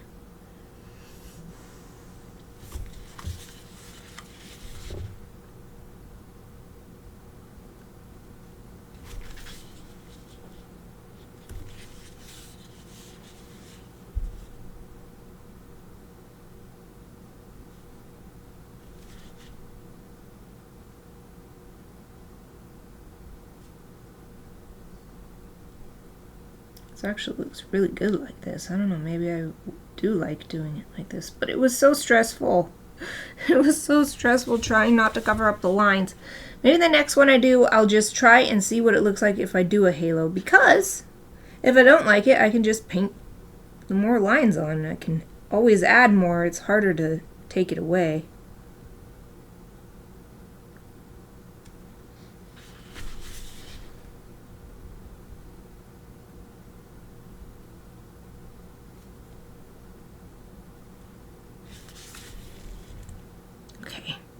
Is that it? Did I get them all?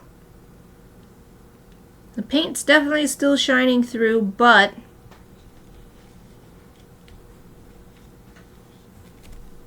overall it looks much better. Especially his tail. I was able to bring his tail back. Let me hold this up so you can see. I don't understand why my main camera, which is completely automatic, I can't really change what it does. Sometimes it makes everything so dark. Other times, this is so bright that you can't even tell there's silver here because it's perfectly bright white. I don't understand the logic. Alright. So this is Hallowed Soon, my very first iteration of my Hallowed Animals series, which is a print series where each one is one of a kind, hand painted. The halo is hand painted. Very first one, complete. Yay! Let me back up a little bit. There he is, Hallowed Soon, with his beautiful silver halo. Oh, that's better. If I hold it at an angle, you can see it better. Because now my camera says, yes, let's have lots of exposure and make everything super bright white. But I love how shiny this is. It looks so cool in real life, and you can't really scan this to get that effect. So I'm going to have to take a photograph of this final one for putting on my blog and my Square Shop and everything. But we'll be done with that. We'll go back to Shorsey now. So how much time do we have? We still have 15 minutes. So we'll see how far we can get in 15 minutes. Right, I had not used this one yet, so I could bring this light back. I guess it's because I pulled the light so close, but usually it adjusts for that. I don't know. I don't know, my camera is a mystery. Okay. Now we're looking for the next darkest areas of fur. Oops, I don't want the chisel tip, I want the bullet tip.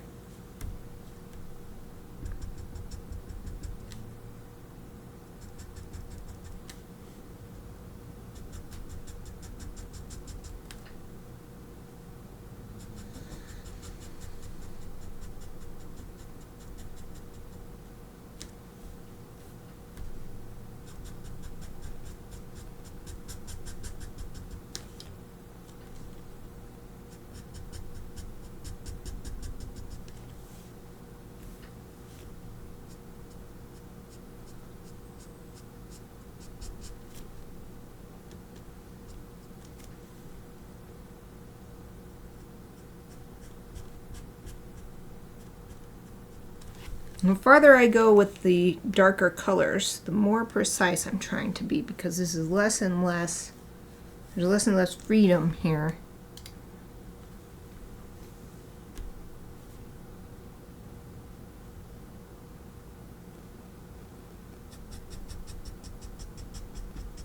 So like, what I mean by freedom is, for instance, with that cream color that I put down on the base, that was a lot of freedom because so much of it was going to get covered up. Now I'm getting to the point where things are going to be the final line that you see. So I'm going to be a little bit more careful.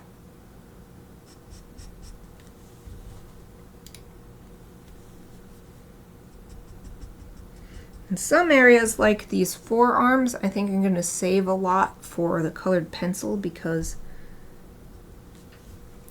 the combination of fur colors is a lot more delicate than what I can get with the marker.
I think I'll start adding into the eyes as well. Oh right, I wanted to pick an eye color. We'll add into the eyes first.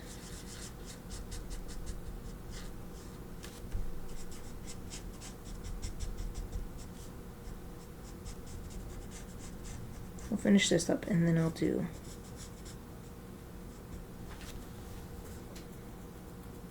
the eye color.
So I'm just constantly looking back and forth between my reference image over here on my monitor and then the drawing, back and forth, back and forth, back and forth.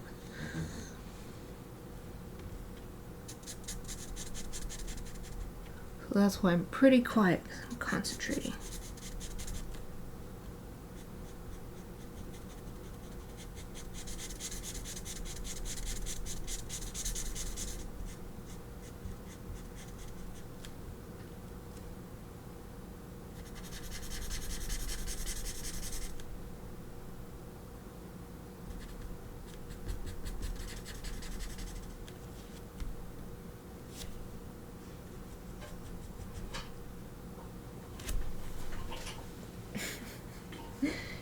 Eva just pushed my little footstool that I'm using.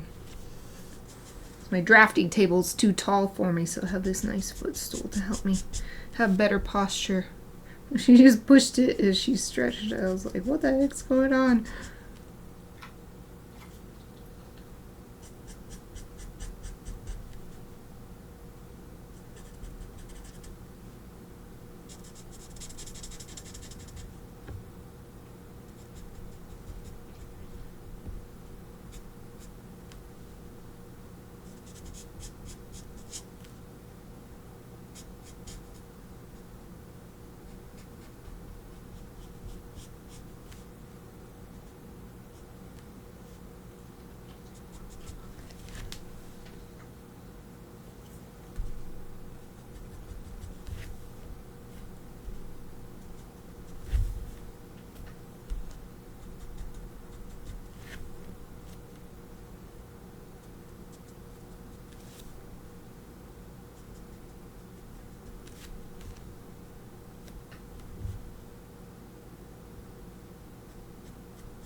Okay. Call that good for that layer. Let's add some color to the eyes. So, found out for sure they are ice blue. And in the reference photos, they look almost white. So I'm thinking that even though these are more what I think of for pale blue, that's what this is called, for pale blue. For ice blue is more like this, but we've got this blue green that we could start with that's even lighter. So I'm gonna do that. BG10.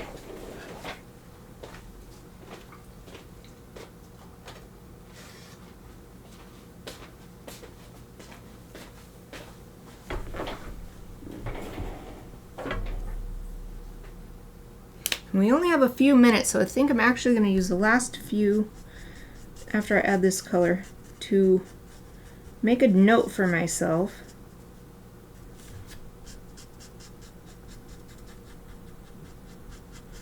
about which colors I used so that I can put these away. I actually have, I won't use a sticky note because it's colored paper. Let's see. What's this? Let's use this. I've got this little tiny notebook here. We'll just use this.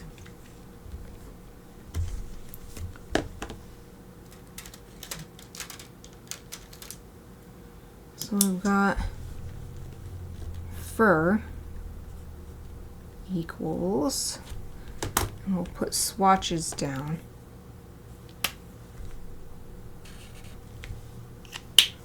That's E41,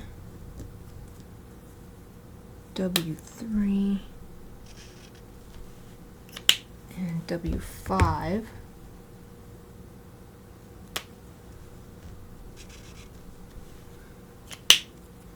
And then we've got tongue.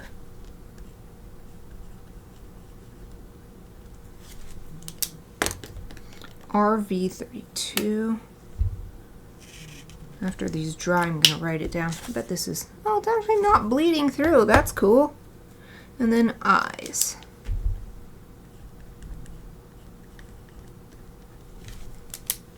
I thought for sure it would bleed through onto the next page, but no. It's doing a pretty good job. So now I will write the actual color designation. So E41, W3, W5. Wow, W5 is the exact color of the print grid. So it completely disappeared. That's wild. So you can still see it a little bit in the W3, but no, it's just gone. The W5. Ate it up. Okay, RV32. And finally, BG10. That way I can come back to this next week and not have to leave the markers out, as I sometimes do. If I have like 20 markers out, it's actually easier just to leave the markers out. But in this case, I only have 5 markers out, so it's actually easier to put this little note. Oh, it did bleed through. I hadn't done. Maybe I accidentally pulled up 2 sheets. Oh well, whatever. This is just for notes anyway. Okay, so now I've got this. Nice reference. I also got ink on my hand. Why do I always do that? I'll wipe it on my pants. That's why it's great to have black pants.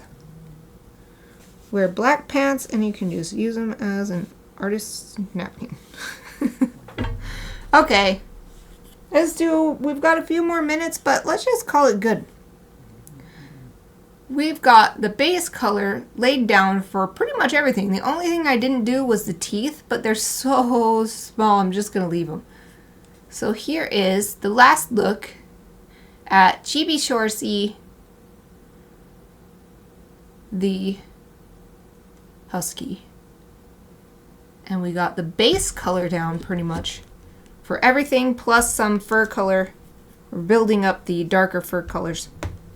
And look how pretty these little pastel colors look. So I'm just gonna clip this with this. So then I can hang it up on my cork board over the next week and we'll come back to it. Oh, it looks sad to leave it like that though. I'll clip it after this stream. It just feels so sad. Okay, you can see Shorsey for the last few seconds of the stream. Boop. There, that's better. Alright everybody, that's it for today's stream and for my streams this week. Thank you so much for spending this time with me and for everything you do to support Studio Mikarts. If you're new to my channel and want to see more, please follow Studio Mikarts on Twitch to get notified next time I go live. You can also support me by becoming a Twitch subscriber to get ad-free viewing and cute emotes, joining my Patreon for lovely illustrations in the mail, or sending some creative fuel through Buy Me a Coffee. All the links are in my Twitch About section. I will be streaming again next week on Tuesday, back to work on my 2025 Christmas card. Yes, I know it seems early, but in order to get it done in time, this is perfect timing. So, I hope you'll join me then. But either way, let me wish you a wonderful rest of your day, and thank you for watching!